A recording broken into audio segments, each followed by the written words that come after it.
Hey guys, it's Ellen, and today I'm going to be bringing you my top 10 books of 2015. Now, I'm not doing these books in any particular order, just sort of the ones that I'm picking up. I couldn't possibly choose the order because they're like my babies, and it's just, that would be way too hard to do. So I just chose the top 10. I'll start with two that are going to be pretty obvious. I actually finished up what is out so far of the Throne of Glass series this year. So these are the two books that I read this year, Heir of Fire and Queen of Shadows, as most people read this book this year. And they were both so incredible, so action-packed. I just love Selena. I just think that there's just so much going on in these, and the story just keeps getting more and more in depth, and I love it. I think that I actually like Heir of Fire better than I like Queen of Shadows. I just feel like there was so much of Rowan in this, and love Rowan.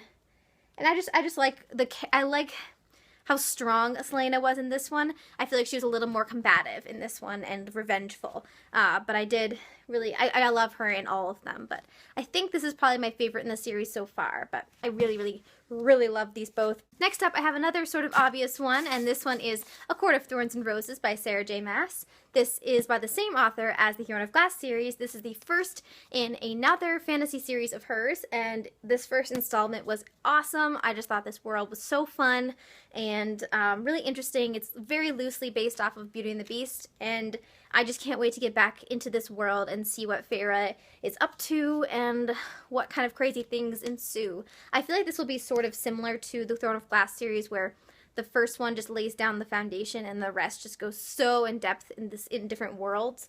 So I think that this one's going to do sort of the same thing, and I'm really looking forward to it. Next up, I have The Strange and Beautiful Sorrows of Ava Lavender by Leslie Walton. This one I really just enjoyed because of its just atmospheric tone and its magical realism, which I really appreciate when it's done well, and this one was definitely done well. The first sort of half of the story follows the back generations of the main character Ava's family, and I really appreciated that because I always just think it's very interesting to see where somebody comes from and the interesting stories that their heritage has to tell. And she definitely has some interesting stuff in her family's past. So I definitely enjoyed this one very thoroughly. It was really interesting, a little sad at some points, and but it just was very fulfilling, and it was exactly what I wanted it to be. Next up, I have Visitors by Orson Scott Card, and I've said this before, but I am separating the author from the book because I know that he has a lot of controversy surrounding him, and I'm trying to separate that because I really do love this series, and if you're hesitant to read it because of all that, I think you should just give it a go because it is so well written and so, it made me think. It really did. It kind of just blew my mind. Like, I loved Pathfinder, the first one in the series, and Ruins was good too, and they built up to the last of the story really well. But then this one hit, and I was just triply blown away. It was so good, and I wish I could just reread this for the first time over and over again because it just, so many things happen, so many things come together. It just made me think about humanity and time travel and all these really cool concepts. So this one just made a really big impact on me, and I loved it. So if you haven't started the series or you haven't finished the series, definitely get to this one because it is so good. Yes, love this book. Another sci-fi book that I read this year is Cinder by Marissa Meyer. I also read Scarlet, but I decided not to put it on this list because I like Cinder a lot better. I also just recently read Cress, but that was in 2016, and I like that one more than Scarlet, but I still think that Cinder's my favorite. It's really interesting, sets up this really awesome story. If you don't know, these are sci-fi retellings of fairy tales, and this one is Cinderella, and I don't even know what else to say about it. It is so interesting, it just goes a direction that I didn't even see coming, and you end up just loving Cinder and how awesome and powerful she is. But she's also sort of insecure, and that is very realistic to me. Well, she's a very realistic, very likable character, and the whole world is really interesting. So, yes, definitely on my top 10. Next here, I have The Forgotten Garden by Kate Morton.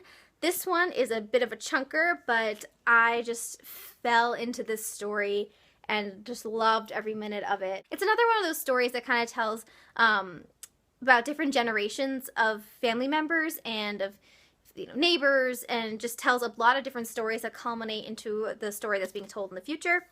And this one is about an author named Eliza Makepeace. And then the story in the present time is about this woman looking into her grandmother's past and seeing sort of what her past was and what her experience was. And the stories intertwine in a very beautiful, very poetic way. And yes, Kate Morton, yes, so good. So this just, I don't know how she does it. This is just beautifully written, and it kept me captivated for all, how many pages is this?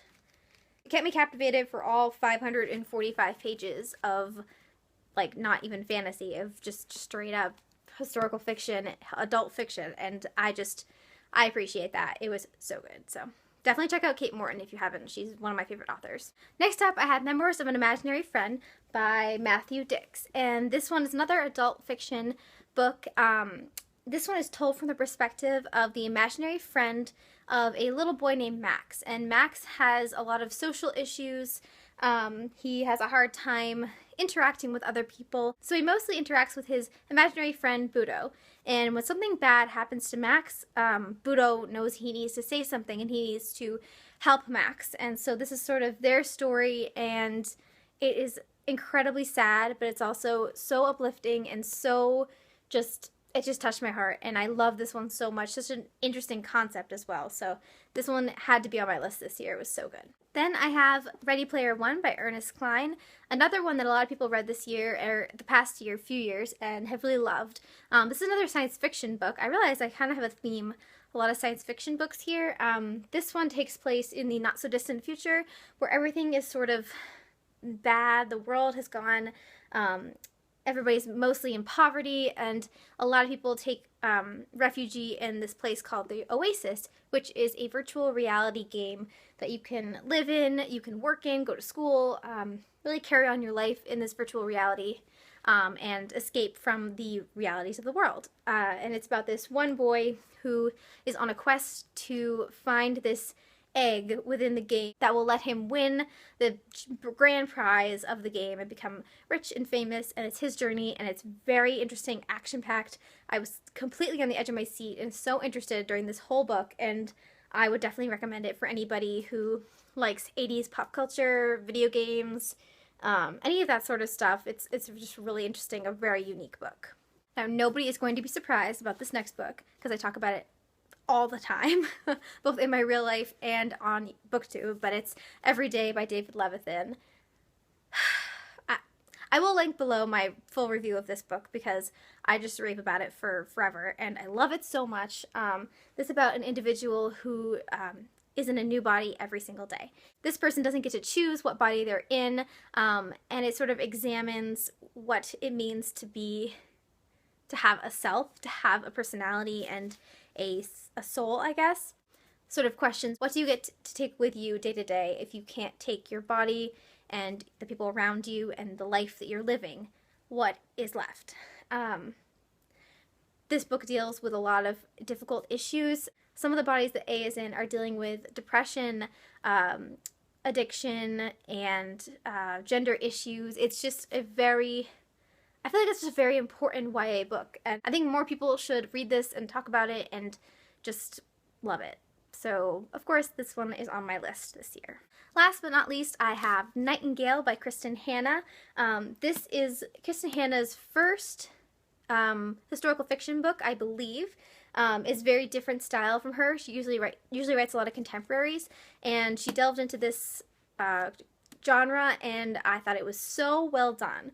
This takes place in France during World War II, and it's about these two sisters who are, one of them is a revolutionary and the other one is not, and just their family story. It is so interesting, heartbreaking. Of course, it's a war story, so of course it's going to be heartbreaking, but it just really, it had me captivated the whole time.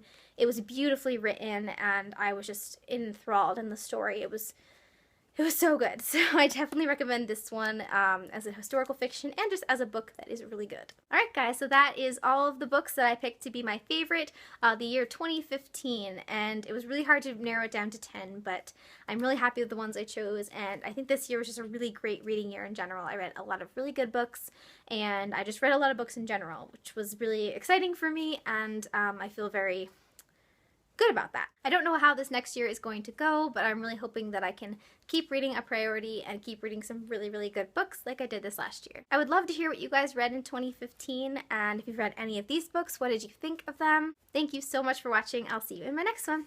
Bye!